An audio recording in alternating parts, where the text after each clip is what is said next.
Z-16 here and welcome back to my channel.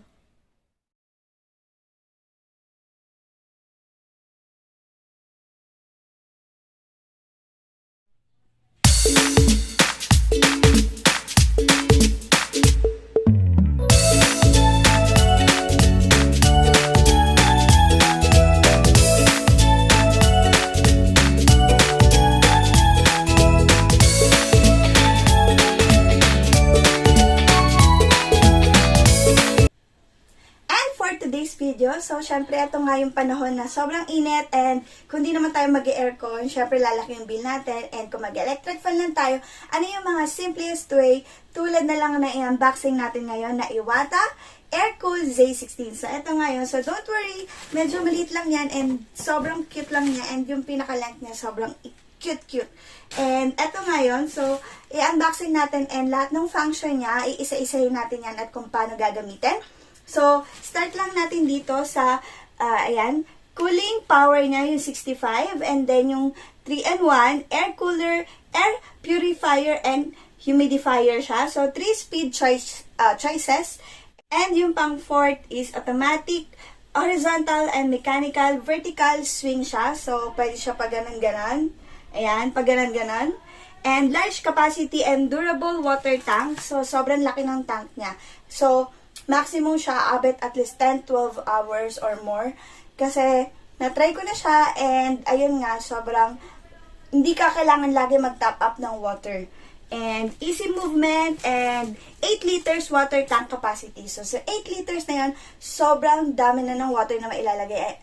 And ilang oras na siya tatakbo. So, ayun nga, unboxing natin yan. Pero, tinanggal ko na siya, kaya medyo wala nang laman yan. And, without further ado, just keep on watching and let's start. And ito nga, nag-unboxing tayo. So, in-unboxing ko na siya. So, don't worry, ganyan lang siya kaliit. Ayan, ganyan lang siya kaliit. And sobrang gaang lang niya. And very cute na kung nag-office kayo sa bahay. So, yan, pwede nyo siyang gamitin. And kahit matutulog kayo or anything na gagawin nyo, pwede nyo siya gamitin. And ito ang function niya. And kasama rin sa kanyang mga accessories, syempre yung gulong niya, ayan, yan yung 4 na gulong niya. And the good thing is, meron siyang lock, ayan. So, nalalak siya, so at least hindi siya mamumove ng mamumove. So, pwede nyo siyang i-unlock and lock. And dito, meron tayong 4 na parang bottled water na lalagyan nyo. So, which is, pwede nyong ilagay dun sa top water tank natin. And ipapakita natin mamaya. And yung dalawa nito, pinalamig ko na. So, nilagyan ko na ng water. So, itatry natin kapag ano yung labas ng hangin kapag walang bottled water na tulad nito. And ano naman yung labas ng hangin kapag meron na siyang malamig na tubig na katulad nito. And ayan, start na tayo dito sa ating top. Ito ang ating top water tank. Ito yan, yung pinakataas. So, ipapakita ko sa inyo sa gilid. And ito nga yung ating cool air out. So, ito yung labasan ng hangin. Ayan, i-open nyo lang. So, pwedeng taas, pwedeng baba, tulad yan. And dito sa taas, mayroon kayo makikita na swing. So, it means yung gitna, etong gitna yung na makikita niya, ayan. Ito yung magsiswing sa kanya. So, left and right and gitna. And kung gusto niyo siya, pa-swing-swing. And ayan, yung pangatlo naman natin, and ito yung ating water tank. So, dito may makikita kayo na minimum and maximum. And suggestion lang, huwag niyo siya laging i-minimum. Maximum dapat, and gitna yung water nyo. So, meron mga cautions yan. Ganon. And, yan, nandito yung water tank natin. So, at least level nyo o ma-maintain nyo na makikita nyo yung pinaka konti na lang ba yung water nyo or kailangan nyo nang dagdagan. And eto naman yung ating likod. So, eto yung likod ng ating air cooler. So, eto yung filter cover niya. And ayan. And eto naman yung paper filter niya. So, eto yung makikita natin, mamaya i-explain ko na eto yung nababasa. Kailangan lagi siyang basa para mas mahangin yung labas nung air cooler natin. So, tanggalin niya lang yan. Paglilinisin nyo, pwede din. Mas maayos paglilinisin. Ala, sira na siya. Ayan. Ingat lang kayo dito, guys. So, ayan. Ito yung paper filter natin. So, ito yung loob ng ating air cooler. And ito yung pinaka-water tank natin. But yung kanina, water tank window natin. So, yung may minimum and maximum. So, mas dun nyo siya nakikita na kung hanggang saan na lang yung tubig natin. So, yun yung window and ito yung water tank natin. So, dito nanggagaling yung ating 8 liters. So, pwede rin kayo maglagay dito ng tubig sa taas. Bababa naman yan kasi meron siyang mga hose tulad nito. Ayan. So, dalawa yung hose natin. Ayan, nandyan lang yan sa loob. So, dyan siya magsisirculate. And, yung pinaka-last natin, ayun yung main important. And, ito yung drain plug natin. So, ito, ayan. So, ito yung pinaka-drain plug. So, kung gusto niyo nang palitan yung tubig nyo, medyo madumi na siya. Kasi nadudumihan din naman yung loob niya. Dahil sa mga alikabok na nakukuha niya.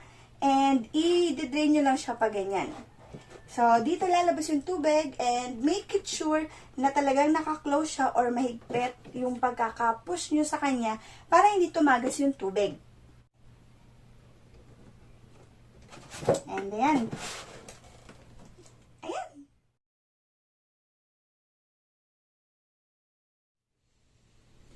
And start na tayo guys. So, eto i-check na natin siya. Eto yung tubig pa lang. So, nilagyan ko lang siya ng medium. So sa gitna lang. And i-check natin yung low, medium, and high niya kung gaano siya kalakas. So, may maririnig kayo sa background na yun yung sounds niya na nanggagaling dito. So, open natin siya. Pindutin nyo rin yung cool. Ayan. And then, start tayo sa low. Ayan. Ayan, maririnig niyo siya. So, normally, yung sound niya, ganyan, and then, sa low siya, and yung hangin, may lamig. May lamig kasi nababasa yung, naalala niyo yung green na color na paper filter natin. So, nababasa siya. So, may lamig na naggagaling doon. And then, eto naman yung medium. Swing natin. Sa part ko. Ayan. Ayan. Kita nyo, ayan. Lumilipad na yung aking buhok. Ganyan siya. May lamig. Okay? Huwag nyo lang siya i-compare sa aircon talaga. Siyempre, iba pa rin yung electric fan na lamig na nanggagaling doon. Kasi kung ano lang yung nasa paligid niya, yun lang kinukuha niya. But yung air cooler, kung ano yung lamig and yung water na nagmumula doon sa nilagay natin and nababasa yung filter, yung paper filter niya. So, may lamig na lumalabas. And ito yung high niya. Ganyan siya kalakas kapag high. Ayan. And normal water lang to guys. Ito yung kanyang high, malamig. May lamig. Okay? Actually, kahit wala na siyang yung pinalamig natin, malamig na siya. And, off natin. And ngayon, itetest naman natin yung dalawang pinalamig natin. Ayan, bumaba na yung tubig. Ayan. So, ito yung pinalamig natin na may yellow. Ayan.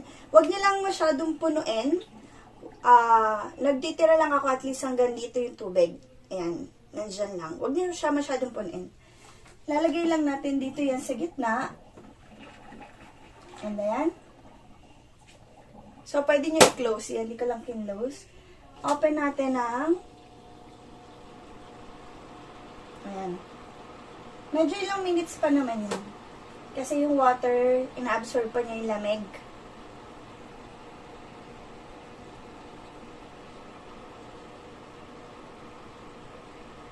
Ito yung medium.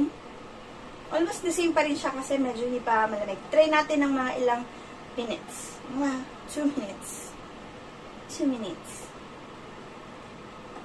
And makikita niya, papakita ko sa inyo mamaya yung sa top water tank natin, kung paano siya nagsisirculate, and then dapat laging nagpo-flow. Lagi nyo i-push down or i-press down yung cool kasi kailangan umaakit yung tubig, which is, ipapakita ko sa inyo na pag hindi, kailangan nababasa yung kulay green sa kabila. And eto naman yung high. Ayan.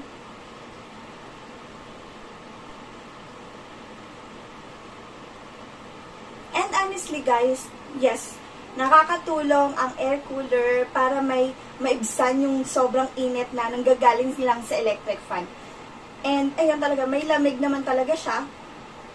Hindi lang siya katulad ng aircon, pero may lamig talaga siya na most likely sa aircon, pero hindi sobrang tulad ng aircon. And nakakatulong talaga siya. Isa sa magandang best yon. And I don't know if same lang din ng mga brand, but I think definitely kapag air cooler naman, kahit anong brand yan, good. And naririnig niyo naman talaga yung water niya from yung nagsusirculate sa taas. And ayan, may lamig. Kasama na yun sa water dun sa ating bottle. And ayan. And ayan, so ipapakita ko sa inyo na nagsisirculate yung water dun sa kabila, so nababasa na yung kulay green. And yun din yung nagpapabigay ng hangin or lamig. Ayan. So malamig na siya, guys. So honestly, worth it. Yung price, ilalagay ko lahat na information sa description box below. And i-check nyo na lang yung price doon. So actually, nabili ko siya. Total, kasama yung delivery, 3,000. But, syempre, nagsisale naman sila doon. So, makakakuha kayo na, i-check nyo lang yung mga prices nila. And, ayan, nagdi-discount naman sila. So, check. Ayan, may lamig siya, guys.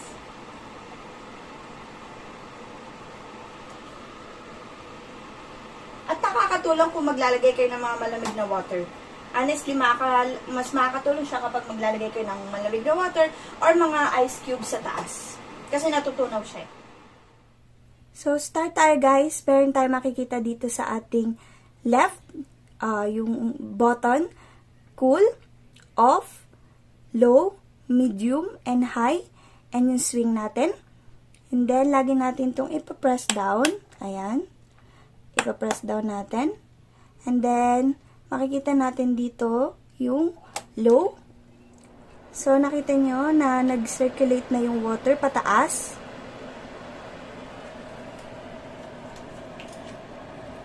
So, kailangan mapunta yung water na yon dun sa may kabilang corner. So, makikita nyo dyan may mga other na hole or butas para dun pumunta or bumagsak dun sa ilalim, dun sa paper filter natin na color green. And ayun nga, guys, so ito ang ating unboxing and review na rin sa Iwata Air-Cooled Z-16. So kung may mga question kayo, comment down below. And then kung di pa kayo naka-like and subscribe, please do like and subscribe para sa ma-notify kayo sa mga upcoming videos natin. Thank you for watching and God bless us greatly.